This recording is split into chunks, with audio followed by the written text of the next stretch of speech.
It's the Happy Families podcast. It's the podcast for the time-poor parent who just wants answers now. It was very daunting for me to be a part of that process because I had never really tested the waters of having a voice and being willing to stand by my own convictions. And now here's the stars of our show, my mum and dad. So I have a question for you, Kylie, Mrs. Happy Families. Did you ever say no to your parents? I mean, I have a feeling I know how you're going to answer this, but were you an insubordinate child? Were you a rebel? No, my honey, I was not. You were the compliant kind, weren't you? Most of the time, yes. Hello, this is Dr. Justin Coulson. I'm here with my wife, Kylie, mum to our 6 kids. I'm the founder of happyfamilies.com.au. Today, a really important conversation that I think is going to make a difference in every family. And boy, oh boy, is it provocative and challenging to deal with. Why kids who talk back grow up to be better adults. Why we want our kids to say no more. This is from an article at yourtango.com. We'll link to the article in the show notes, but it really struck a chord for me. And I was thinking about you, Kylie, and your personality, the way you've been raised, and I was thinking about me. Do you think that I was the kind of kid who said no to my parents very often? I'm sure you have a bajillion stories of times that you said no. Yeah, so much. We had a lot of conflict in our home, though, because my parents didn't respond well to my no's, but I'm the kind of guy who really prizes his autonomy and wants things to be done my way. Why is it, do you think, Kylie, that you didn't say no very often? Why were you not the kid that talked back, that was willing to push against the boundaries? Why were you willing to be compliant? I learned at a very early age to please people. Yeah. I was seen and heard and valued as long as I was making others happy. And what happened if you did say no? Like, what was the level of discomfort in the home if you turned around to your parents and showed a sense that you did not feel good about what they were asking you to do or what the circumstances were? I would have been grounded. If I had a particularly strong viewpoint, I might have been smacked. Right. Privileges were withheld. Yep. In other words, if you want to say no to us, we're going to exert our power over you and we're going to make you compliant because we know what's best for you and you just sit there and do as you're told. That was the kind of approach, yeah? Yeah.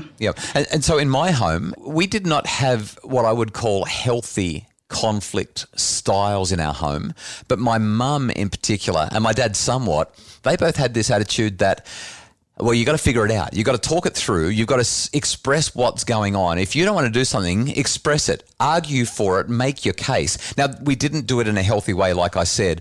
In our home, you and I do it in, I think, usually a much more effective way. And those words are sort of the things that I would say rather than what my parents would say. But we'll say to their kids, if you don't want to do it, this is a discussion, not a decision.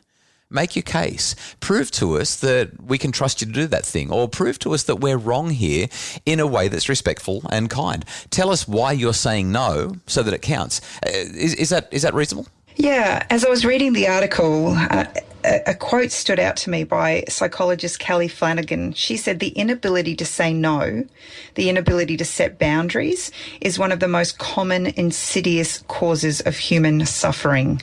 What a great quote. What a great quote. When we can't say no, when we don't set boundaries, we actually potentially inflict suffering on ourselves or allow others to inflict it on us. Yeah, and as I've looked at, of my own upbringing and then coming into your family where everybody has an opinion. Yes, which can be tedious and tiresome, let's be honest. It was very daunting for me to be a part of that process because I had never really tested the waters of having a voice and being willing to stand by my own convictions. Yeah, in fact, it's hard to even know what your convictions are when you're not given the opportunity to explore them and express them. Another psychologist, Joseph Allen, says we tell parents to think of those arguments not as a nuisance, but as a critical training ground. And that's something that I really want to get across in this conversation, in this podcast episode today, is that when your children say no to you, this is something that we want to genuinely, and I mean genuinely, be grateful for and be delighted about. But our job as parents is to teach our children how to say no, to teach them how to push back effectively so that we can progress the conversation. We're going to talk about how to do that right after the break. It's It's the Happy Families Podcast. Imagine a home where discipline got results without anyone having to feel bad or in trouble. The Do's and Don'ts of Discipline is a webinar to help parents set limits with love, compassion and humanity. Find it now at happyfamilies.com.au/shop. It's the Happy Families Podcast, the podcast for the time-poor parent who just wants answers now. And I'm wondering, how do we navigate this space where our children have a desire to voice their opinions, and as parents, we often just want compliance? Yeah, that's right. And I think the idea behind the idea here, that is, we've got this idea that children should or shouldn't be saying no to us, that they should just do as they're told. That's the standard parenting line, right? The kids have got to do as they're told because I'm the parent and I know better. But what underlies that is a fundamental, I think, if you look at the idea behind that idea, the idea driving parents believing that they've got to control their kids, the kids are not allowed to say no, they're not allowed to rebel, is a fundamental mistrust in children's ability to make safe, healthy, wise decisions for themselves. If we believe that children are capable of finding answers that are healthy, answers that are genuinely good, if we believe that they can find those answers, then when they push back against our commandments, our rules, our directives, our ultimatums from on high, when they push back against that sort of stuff, we're going to do that thing that I always talk about. We're going to get curious, not furious. We're going to say, wow, you actually, you don't like what I just had to say. Why is that? Let's talk this over. When we get curious, something extraordinary, I think, happens. We start to raise children who learn how to articulate a particular position to defend their ideas and actually become more effective as humans as a result, and also less compliant to people who might push them around otherwise. Yeah, it's interesting. I think as parents, we're all desperate for the same thing. We want our kids to be able to master skills that will allow them to stand up for themselves and to, stand against peer pressure or dangerous situations that they might find themselves in. But I don't think we often recognise the importance we play in that skill set. Helping them to learn that only comes as they feel safe to actually have a voice and to be able to practice voicing those opinions in an environment where they know they'll be heard. Yeah, I love that. There's the meme that's been doing the rounds for like a decade or something. It says, I want my children to be independent and headstrong people, just not while I'm raising them. Yeah. And the reality is, if we don't teach them now to have these conversations, they're not going to be able to do it later on. They've got to be able to do it safely with us. What do you wish had happened when you were being raised by your parents that could have helped you to work through this little bit of a challenging situation where you just didn't feel like you could rebel? We've talked about this before on the podcast. And as we've talked today, just I guess it's refreshed my memory of those feelings of mistrust that I felt my parents had for me. They promised me that wasn't the case at all, but that's how I was left feeling, that they didn't trust my ability to make my own choices and to make good choices for myself and for those around me. And I know that, as our children have grown up, my parents in particular have really struggled because our children are a lot more outspoken than I was ever raised to be. And yet, because of the different, I guess, emotions and feelings I had growing up, and even some experiences that I found myself in that you would hope your children would never find themselves in, I just hope and pray that the conversations we're having with our children allow them to feel comfortable enough to have, to hold strong to those convictions when push comes to shove. Let's talk about a couple of things that we can say to our children so that they can be insubordinate in healthy, positive ways. Because the reality is no one likes a smart aleck, loudmouth child who's just rude and disrespectful as they express their opinion contrary to the adults in the room.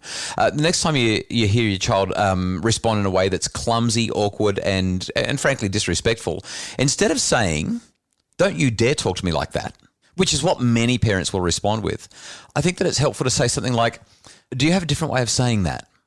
In fact, something that I've said to our kids many times, you may have heard me say it, Kylie, is, "I'm going to pretend that you didn't say what you just said to me the way you said it and give you another chance to let me know how you're feeling in a more respectful way."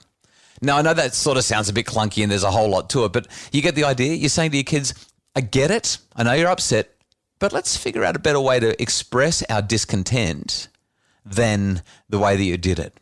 Instead of because I said so. I think that it's great to say, like if you say to the kids, I want you to do this, they'll say, why do I have to do it? Instead of saying, because I said so, I think that it's really helpful to say, you'd really rather not do it, wouldn't you? Why do you think that I'm asking you to do it? In fact, I just had this happen the other day with one of our kids, Kylie, because the house is for sale and we had an open house coming up and she was struggling to get the house clean. And she was complaining and whinging and whining, why do I have to? It's not fair. And I said to her, it sounds like you're really upset that I'm asking you to tidy up your bedroom. It sounds like it's a basic human right to have a messy bedroom the way you seem to feel about it. And she said, you're always on my case about it. I said, I wonder if there's a better way that we can both work out how to figure this out together then. And it's really about being open to the fact that they do have preferences, acknowledging that they would rather things not be like that, and then saying, well, let's problem solve this. House still needs to be tidy. How can we figure this out in a way that we can both feel good about it so I'm not on your back and you're not fighting with me? And there's just something about that openness to them talking back to you, letting them have a voice, something about that usually leads to them becoming more respectful if we teach them how. Any last thoughts? Well, it's interesting. Yesterday we talked about toddler tantrums, which we acknowledged are not limited to toddlers, but we talked about this key point of compassion. Yeah. Yes. And I think it ties in beautifully with today's conversation. Our kids have their own thoughts, their own feelings and their own ideas, and they need to practice making decisions for themselves and negotiating for what they want, even if what they want seems absurd or so unimportant to us. And if we can come into the conversation with compassion and recognise that it's actually not all about us, this is about us helping grow these healthy, competent and capable children into amazing adults who will just do brilliant things with their lives, it's going to mean that every conversation we have with them, regardless how clunky they are, will have a different tone to it because we've come to the table with that compassion. Kylie, I think there's also a serious long-term side to this, and I'll just mention it briefly before we wrap up, and that is if our children don't feel safe saying no to us, who else are they going to have a hard time saying no to? The kid that wants them to steal something from the shop down the road? The person who's trying to ply them with alcohol or other drugs at the party, or who's trying to pressure them into some sort of physical, intimate act. They don't know how to say no. They don't want to say no. They're afraid of saying no. They feel like they have to please the people around them. They don't have the confidence to say no. The ability to say no is powerful. I want to go back to that quote you read before from Flanagan, the psychologist, who said the inability to say no is one of the most common insidious causes of human suffering. What an important quote, what a great idea, and hopefully as a result of this podcast, we've got a whole lot of parents who are going to respond better to their kids next time the kids say no. The Happy Families podcast is produced by Justin Rulon from Bridge Media with Craig Bruce as our executive producer. If you'd like more info about this article that we found from yourtango.com, you'll find it in the show notes. If you're enjoying the podcast, please leave us a 5-star rating and review so that other people can have it pushed into their suggested podcast lists. And maybe they can find out how to make their family happier as well.